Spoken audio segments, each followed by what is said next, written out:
CIET NCERT کے ذریعے پیش ہے چوتھی جماعت کے لیے اردو کی آڈیو بک ستار۔ جماعت 4 اردو کی کتاب ستار، صفحہ 48، سبق 4۔ اس صفحے کے شروع میں بائیں طرف ایک QR کوڈ دیا گیا ہے جسے اسکین کر کے ہمارے پیارے بچے اس سبق سے متعلق مزید وسائل حاصل کر سکتے ہیں۔ میرا پیارا وطن، میری عزت ہے یہ، میری دولت ہے یہ، میری عظمت ہے یہ، میری جنت ہے یہ، میرا پیارا وطن۔ اس کے دریا بڑے تازگی سے بھرے، باغ پھولے پھلے لہلہاتے ہوئے، میرا پیارا وطن۔ پیارے بچوں، اس صفحے پر ایک بے حد خوبصورت تصویر بنی ہے جس میں بہت سے پیڑ پودے اور پھول ہیں، تتلیاں اڑ رہی ہیں، کچھ پنچھی پیڑوں پر بیٹھے ہیں، کچھ پنچھی اڑ رہے ہیں، ایک لڑکا اور ایک لڑکی باغ میں بھاگ رہے ہیں۔ اس تصویر میں کچھ پہاڑ بھی ہیں جن کے درمیان سے ایک دریا بہہ رہا ہے۔ صفحہ 49۔ اس کے چشمے جواں، اس میں نہریں رواں، جنگل اور وادیاں اس سے اچھی کہاں، میرا پیارا وطن۔ یہ وطن ہے میرا، میں ہوں اس پر فدا، اس پہ رکھے خدا اپنی رحمت صدا، میرا پیارا وطن۔ پیارے بچوں، یہ نظم لکھی ہے سیماب اکبر آبادی نے۔ اس صفحے پر ایک بہت خوبصورت تصویر بنی ہے جس میں ایک چمکتا ہوا سورج ہے، کچھ پیڑ ہیں، پیڑ پر ایک چھوٹا سا گھونسلہ ہے جس میں ایک چڑیا بیٹھی ہے، ایک چڑیا ٹہنی پر بیٹھی ہے، ایک چڑیا اڑتی ہوئی جا رہی ہے، ایک دریا بہہ رہا ہے، اس کے ہی پاس ایک لڑکا کھڑا ہے، اس کے ارد گرد کچھ تتلیاں ہیں اور کچھ پیلے رنگ کے پھول کھلے ہیں۔ صفحہ 50۔ مشق، پڑھیے اور سمجھیے۔ دولت یعنی مال، دھن۔ عظمت یعنی شان، بڑائی۔ چشمہ یعنی پانی کا سوتا۔ وادیاں جس کے معنی ہیں وادی کی جمع، گھاٹی، پہاڑی کا دامن۔ فدا یعنی قربان ہونا۔ رحمت یعنی مہربانی، کرم۔ صدا جس کے معنی ہیں ہمیشہ۔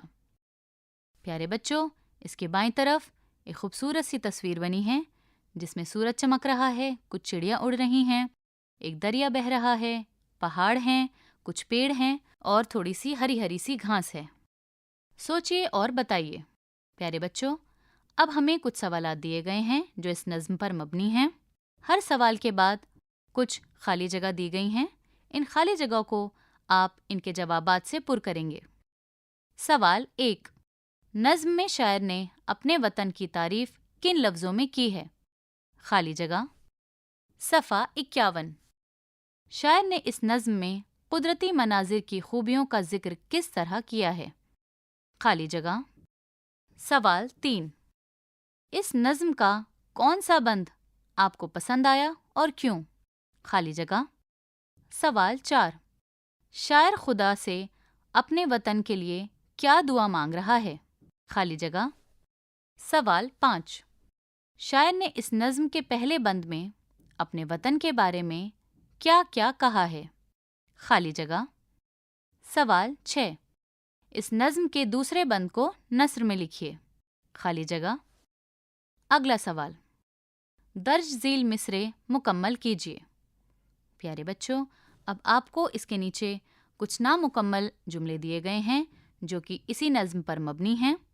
آپ نظم کو دھیان سے پڑھ کر ان مصرعوں کو مکمل کریں گے۔ میری خالی جگہ ہے یہ، میری خالی جگہ ہے یہ، میری خالی جگہ ہے یہ، میری خالی جگہ ہے یہ۔ صفحہ 52۔ اگلا سوال، دیے گئے الفاظ کے ہم معنی ہندی الفاظ لکھیے۔ پیارے بچوں، اس کے نیچے آپ کو ایک ٹیبل دی گئی ہے جس میں 2 کالم ہیں۔ ایک میں اردو الفاظ لکھے ہیں، دوسرے کالم میں آپ کو انہی کے ہندی الفاظ لکھنے ہیں۔ آپ کی آسانی کے لیے پہلے 2 لفظ آپ کے لیے مثال کے طور پر دیے گئے ہیں۔ اردو جنت، ہندی سورگ، اردو دولت، عظمت، عزت، چشمہ، رحمت۔ آپ کو ان الفاظ کے ہندی معنی لکھنے ہیں۔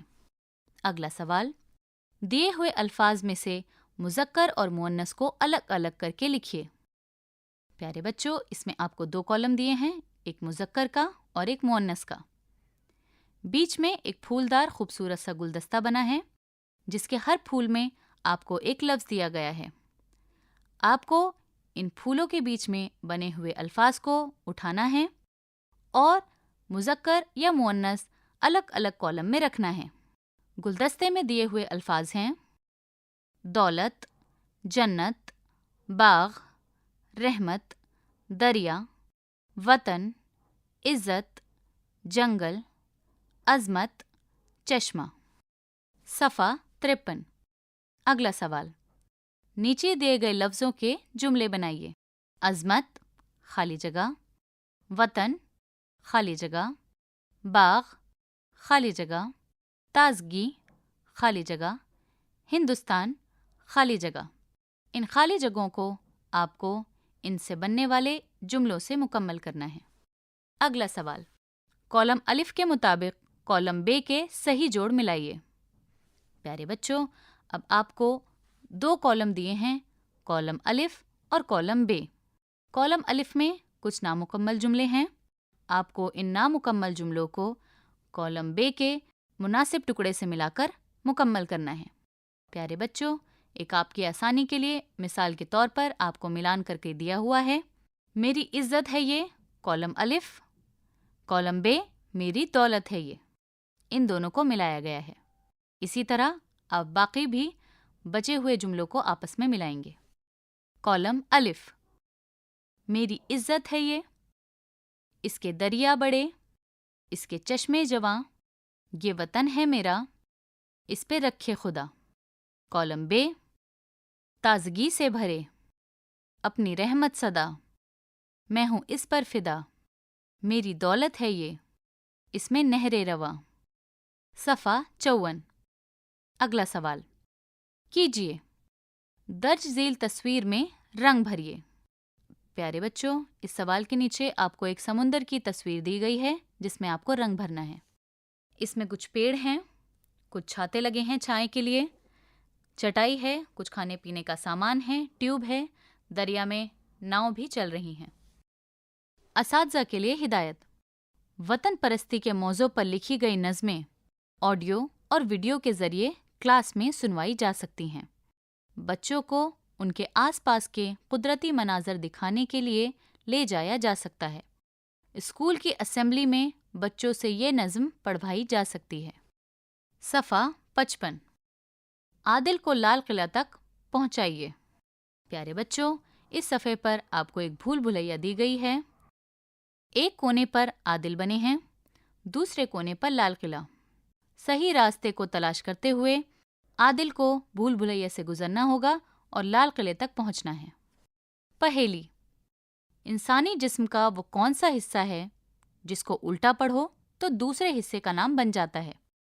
پیارے بچوں، اسی کے ساتھ یہ سبق مکمل ہوتا ہے۔ ابھی آپ سن رہے تھے چوتھی جماعت کے لیے اردو کی کتاب ستار۔ ساؤنڈ ریکارڈسٹ ویریندر راوت، فنکار ریحانہ قریشی، سمپادن ارشد احمد، ہدایت اور تخلیق کار وملیش چودھری۔ یہ کتاب CIET NCERT نئی دلی، بھارت کے ذریعے پیش کی گئی۔